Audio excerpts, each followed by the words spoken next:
नमस्ते विद्यार्थी बालमित्रांनो, ब्रिज कोर्समधील आजचा आपला 39वा व 40वा एकत्रित दिवस. आज आपण एक्सपान्शन ऑफ स्क्वेअरचा स्टडी करणार आहोत. एक्सपान्शन ऑफ स्क्वेअर म्हणजेच वर्ग विस्तार. Concept corner. Let's recall. What is the square of the number 9? How did you find it exactly? You would have done 9 × 9 = 81. आपल्याला 9चा स्क्वेअर करायचा आहे, म्हणजे आपण 9ला 9नी काय करणार? मल्टिप्लाय करणार. आणि 9 9 जा 81, म्हणजे 9चा स्क्वेअर किती आहे? 81. म्हणजे त्याच नंबरने आपण काय करतो? मल्टिप्लाय करतो, म्हणजे आपल्याला काय मिळतो? त्या नंबरचा स्क्वेअर मिळतो. Now let us see how to find a square of algebraic expression with the help of diagram. The strip used in the figure are called algebraic strips. आपण काय करणार आहोत? तर बैजिक राशींचा अल्जेब्रिक एक्सप्रेशन म्हणजे बैजिक राशी यांचा स्क्वेअर कशा प्रकारे करायचा ते अभ्यासणार आहोत. आणि ते कशाच्या साहाय्याने? तर strips used in this figure are called algebraic strips. म्हणजे अल्जेब्रिक म्हणजे काय? बैजिक पट्ट्या. स्ट्रिप्स म्हणजे पट्ट्या. यांच्या साहाय्याने आपण स्क्वेअर कशा प्रकारे करतात ते अभ्यासणार आहोत. Let us consider an example. a + b bracket square equal to a + b bracket square means a + b 2 times घ्यायचे. a + b × a + b in which a and b are positive terms. म्हणजे a आणि b ह्या positive term आहेत. So let us show by the yellow strip as shown figure. Here we have two rectangle arrangement of multiplication. Each square is a rectangle. Therefore, a + b square equal to a square + 2ab + b square. बघा, या ठिकाणी आपल्याला काय करायचं आता? Rectangular अरेंजमेंटच्या साहाय्याने a + b bracket square equal to a square + 2ab + b square हा formula समजून घ्यायचा आहे.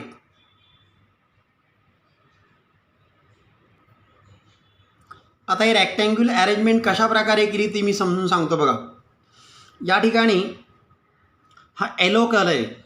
येलो कलर आहे हा. यामध्ये इथे ए आहे, हा बी आहे. थोडंसं क्लिअर दिसत नाही. त्याचप्रमाणे या ठिकाणी ए आणि बी आहे. आणि मग काय करायचं? आपल्याला रेक्टँग्युलर अरेंजमेंटनी मल्टिप्लिकेशन करायचं आहे. म्हणजे ए × ए, एचा स्क्वेअर. हा इथे ए आहे, इथे बी आहे. ए × बी म्हणजे ए बी. त्यानंतर बी × ए, बी ए म्हणजेच ए बी. आणि बी × बी म्हणजे बीचा स्क्वेअर. आणि मग a + b bracket square equal to A square + a b + a b + b square. A square + a b + a b 2ab आणि प्लस बीचा काय? स्क्वेअर. अशा प्रकारे हा फॉर्म्युला आपल्याला या अल्जेब्रिक स्ट्रिपच्या साहाय्याने समजून घेता येतो. Similarly we will observe the rectangular arrangement of expansion a minus b bracket square equal to a minus b into a minus b. a minus b चा स्क्वेअर आहे, म्हणजे a minus b 2 टाइम्स आपण घेणार आहोत. Here as a is positive term, let us show it by yellow strip and b is negative term by red strip. म्हणजे या ठिकाणी काय केलेले? ए ही पॉझिटिव्ह टर्म आहे आणि बी ही निगेटिव्ह टर्म आहेत. आणि पॉझिटिव्ह टर्म येलो कलरने आपल्याला काय केलेली? त्यांनी दाखवलेली आहे. आणि बी निगेटिव्ह टर्म ही रेड कलरने काय केलेली? दाखवलेली आहे. आणि मग a - b square equal to a square - 2ab + b square. Same हेच इथे बघा, फक्त कलर चेंज आहे. इथे क्लिअर दिसत नाही आहे. इथे a आहे आणि इथे b आहे. त्याप्रमाणे इथे a आहे आणि इथे b आहे.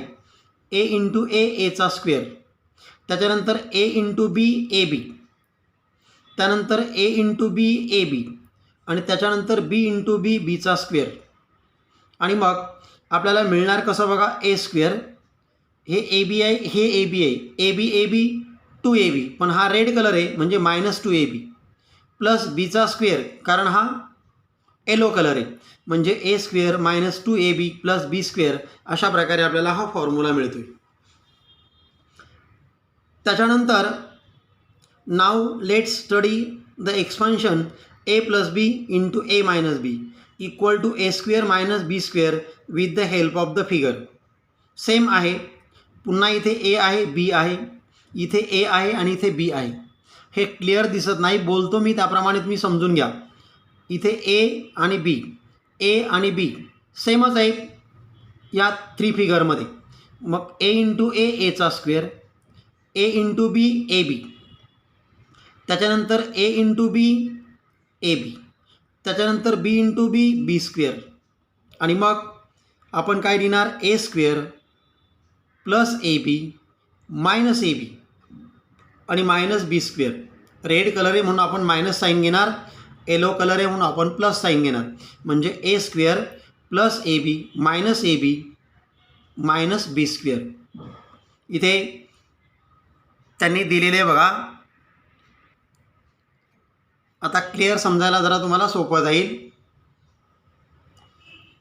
ए into a square, A into B A b, then a into B A b आणि बी इंटू बी बीचा square.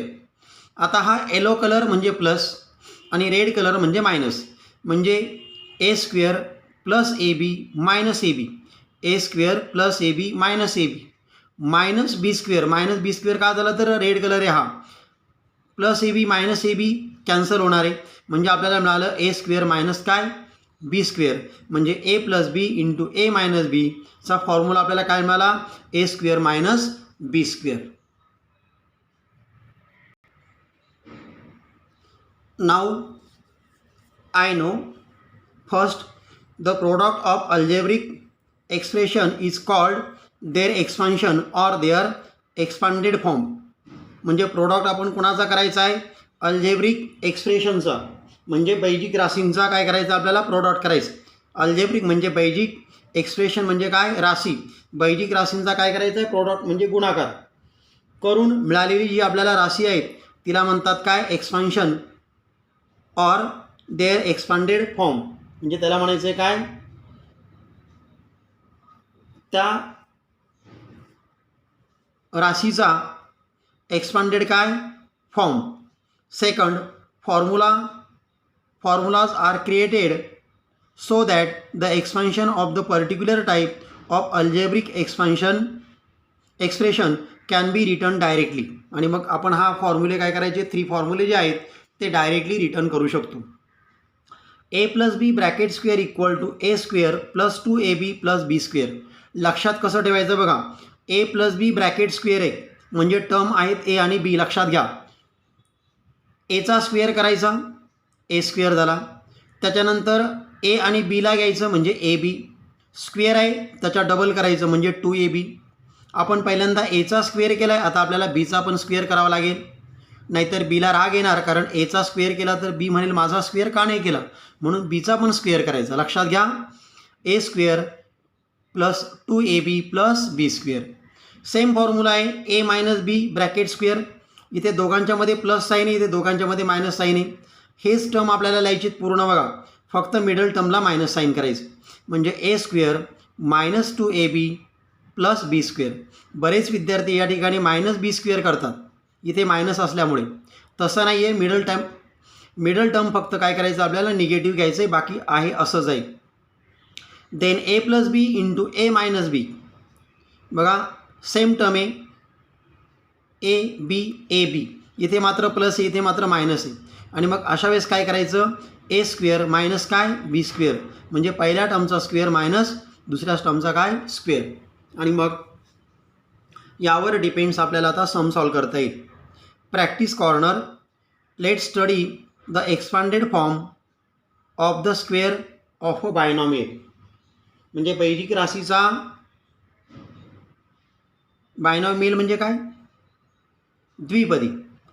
Late study the expanded form of a square of a binomial. म्हणजे या ठिकाणी आपल्याला काय करायचं आहे द्विपदीचा वर्गविस्तार कशा प्रकारे केला जातो ते आपल्याला काय करायचं आहे अभ्यासायचं आहे. त्यांनी सॉल्व करून दिलेलं आहे आपल्याला x plus 2y bracket square. म्हणजे या ठिकाणी आपण फॉर्म्युला फर्स्ट यूज केला बघा a plus b bracket square. Second x minus 2y bracket square. Second फॉर्म्युलाला बघा x minus 2y bracket square म्हणजेच a minus b bracket square. त्याच्यानंतर 4x square minus 9y square हा थर्ड फॉर्म्युलाला बघा a plus b a minus b equal to A square minus B square याप्रमाणे. म्हणजे आपल्याला हे दिलं तर आपण हे लिहू शकतो, हे दिलं तर आपण हे लिहू शकतो. एक्झाम्पल आपण समजून घेऊया. x plus 2y bracket square equal to, आता याची आणि याची आपण जर कंपॅरिझन केली तर a म्हणजे x आणि b म्हणजे काय 2y, आणि मग हे सॉल्व केलं तर आपल्याला काय मिळतं एचा स्क्वेअर म्हणजे एक्सचा स्क्वेअर प्लस 2ab, ए हा ए म्हणजे एक्स आणि बी म्हणजे 2y, 2x आणि काय 2y प्लस बीचा स्क्वेअर म्हणजे 2y ब्रॅकेटचा square, then x square plus 2 2 जा 4 4xy प्लस 2चा स्क्वेअर 4 आणि yचा square y square. Then second x minus 2y bracket square, a square म्हणजे एक्सचा स्क्वेअर मायनस 2ab, ab म्हणजे ए म्हणजे एक्स आणि बी म्हणजे 2y मायनस 2ab म्हणजे एक्स आणि काय 2y प्लस बीचा स्क्वेअर म्हणजे 2yचा स्क्वेअर, एक्स स्क्वेअर मायनस 2 2 जा 4xy आणि प्लस 2y ब्रॅकेट स्क्वेअर म्हणजे 4y square. Then 4x square minus 9y square, 4x square आणि मायनस 9y स्क्वेअर आहे. 4 कुणाचा स्क्वेअर आहे तर 2चा, एक्स स्क्वेअर कुणाचा स्क्वेअर आहे तर एक्सचा, मायनस 9 कुणाचा स्क्वेअर आहे 3चा, वाय स्क्वेअर कुणाचा स्क्वेअर आहे तर वायचा म्हणजे 2x bracket square minus 3y bracket square म्हणजे ए स्क्वेअर मायनस बी स्क्वेअर. म्हणजे आपण लिहिणार ए प्लस बी ए मायनस बी म्हणजे 2x प्लस 3y पहिल्या ब्रॅकेटमध्ये आणि सेकंड ब्रॅकेटमध्ये 2x मायनस 3y. अशा प्रकारे हे एक्झाम्पल आपण सॉल्व करू शकतो. Let's solve. Write the expansion of following expression in the given table. Expression the expanded form of a square of a binomial 2z plus 4y bracket square म्हणजे याला आपण ए म्हणणार, याला आपण बी म्हणणार. आणि मग फॉर्म्युला आपला काय आहे a plus b bracket square equal to A square plus 2ab plus b square. बघा a plus b bracket square equal to A square म्हणजे 2z bracket square plus 2ab, ए म्हणजे 2z आणि बी म्हणजे 4y 2ab plus b square म्हणजे 4y ब्रॅकेटचा square. आणि हे पुढे solve करायचं. 2चा स्क्वेअर 4, झेडचा स्क्वेअर झेड स्क्वेअर प्लस 2 2 जा 4 4 4 जा 16 16 झेड वाय लिहिलं तरी चालेल, वाय झेड लिहिलं तरी चालेल. अल्फाबेटिकली पहिला वाय येतो म्हणून आपण वाय लिहिणार, नंतर झेड लिहिणार. प्लस 4चा स्क्वेअर 16 आणि वायचा square y square. Second 4p minus 5q bracket square equal to म्हणजे a minus b bracket square याप्रमाणे हे आले एक्झाम्पल बघा.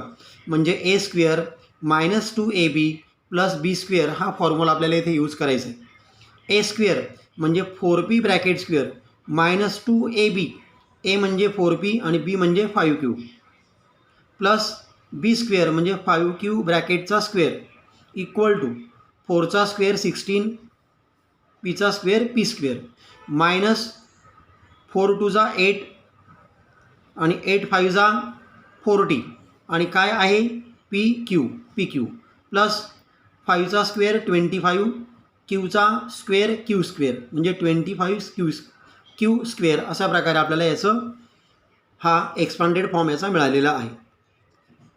Then 16l square minus 25m square.